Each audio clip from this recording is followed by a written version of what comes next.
Fiona and her team for organising this. Well done, Fiona. She worked against all the odds. People have tried to undermine her. There have been splitters in the movement, but she has held things together.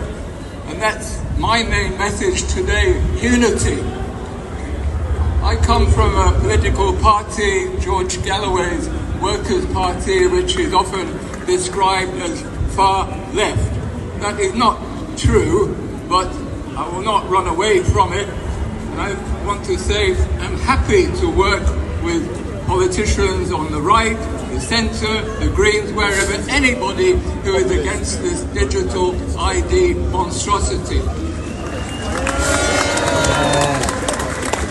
There is really only one wing of the Labour Party which is in favour of this horror, and that's Starmer and Blair behind him and all that wing of the Labour Party. They have to be budged off that position, and we can do it if we stand together.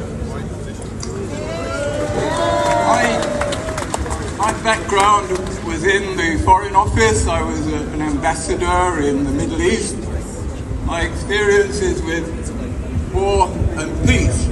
Well, there's only one war going on at the moment, really, one real war. That's the war the government is waging against the British people. We are under siege from the state, from the government, from the security services, from the police. They're arresting our politicians for having the wrong opinions. George Galloway is not able to live in this country at the moment. He was pulled over at the airport recently, given a several-hour grilling, his phone stolen.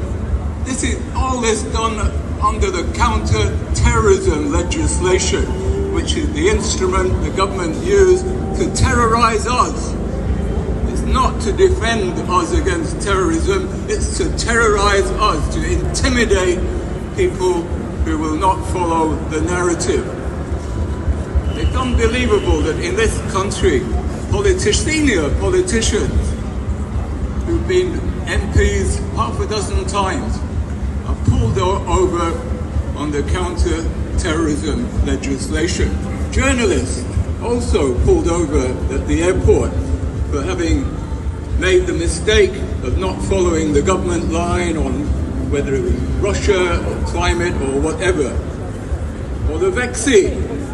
We have an anti-vaccine hero here with Mr. Bridgen shortly.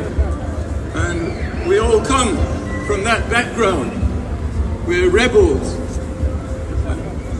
Starmer has made the mistake of waking up a sleeping giant.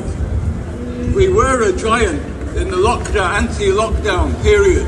Many of us fought in those campaigns, long campaigns over 2 years. And then we went into kind of hibernation.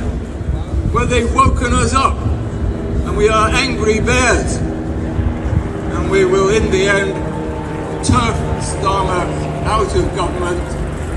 We'll have to do it with the help of other politicians, but the people on the street, like yourselves, this is where the action is today.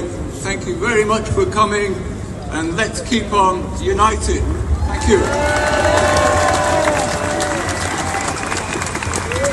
Stay united.